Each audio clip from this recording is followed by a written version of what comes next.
Alright YouTube, Jacob with Go Gear. Let's finish a video I started making the other day.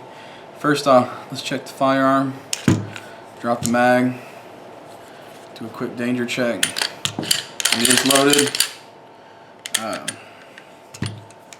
or it was loaded.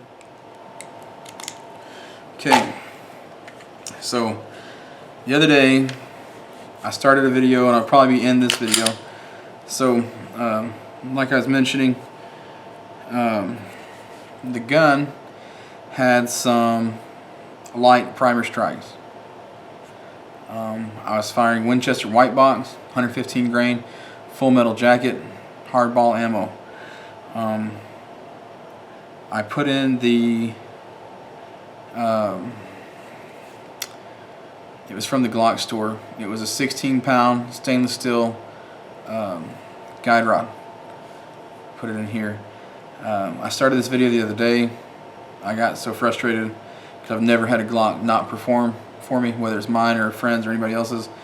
I stopped the video, went to a range, took the spring out, put in the spring it came with, which is the one that's in there now. Again, let's do a danger check.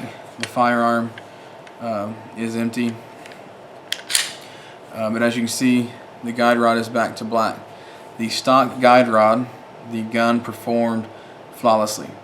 I shot all the ammo that I had, a little over 100 rounds, threw it with the stock guide rod, and the firearm functioned every time.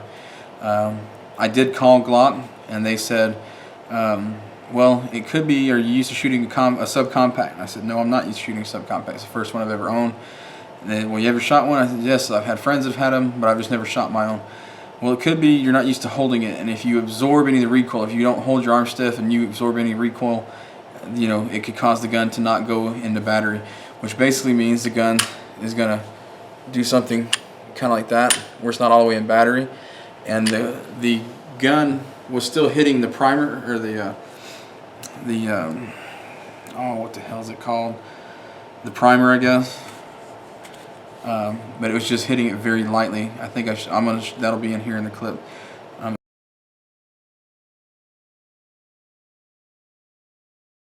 And so what the Glock guy said was it probably just wasn't going in the battery all the way.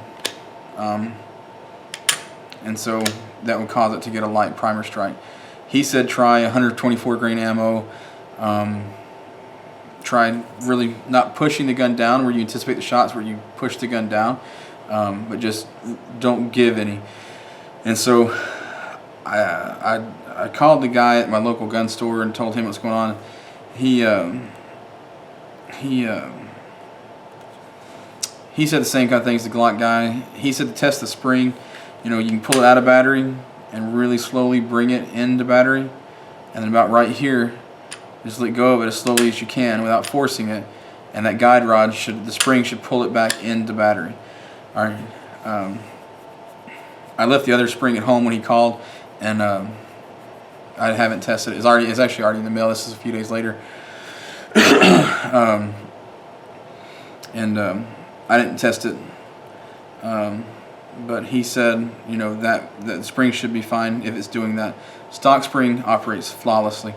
I do want to go back to the range, put some more bullets down range, and make sure it's not a problem with the gun, because Glock said 9 times out of 10 people who have that problem with the Glocks 26 or 27 or the subcompacts, it's because, you know, the way they shoot, whether they absorb too much impact or they limp wrist.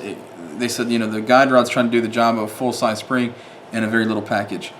So you really have to make sure you don't absorb any recoil and take away some of that force from the spring.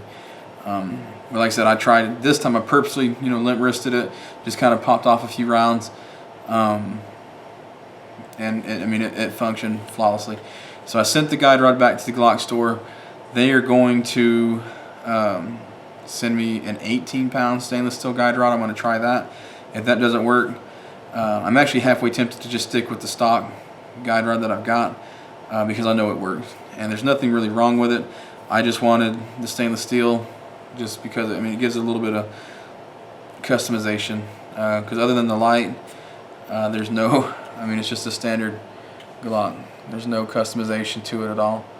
But yeah, anyway, So that's an update. I'll let y'all know when I get the 18-pound guide rod back, and I'll go put some bullets down range.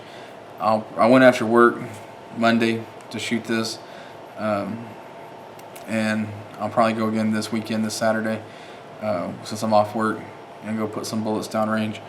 And then when I get the stainless steel guide rod, I'll let you know, because if it still doesn't perform with the stainless steel guide rod, I'll just stick with the stock.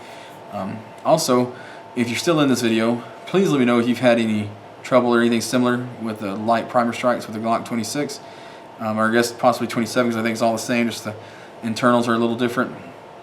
So yeah, let me know. I'd be interested to hear. I mean, leave some comments. I always like to hear comments from my viewers. Sometimes you get some good feedback, sometimes you don't. Sometimes you just get complaints and stupid shit, because it's just the way the world is. But yeah, I mean, if you've had any troubles or issues, definitely let me know. I'm interested. So anyway, Jacob, Good to Go Gear. Remember to keep your edges sharp and your gear old and good to go, because you never know when you need it. Thanks.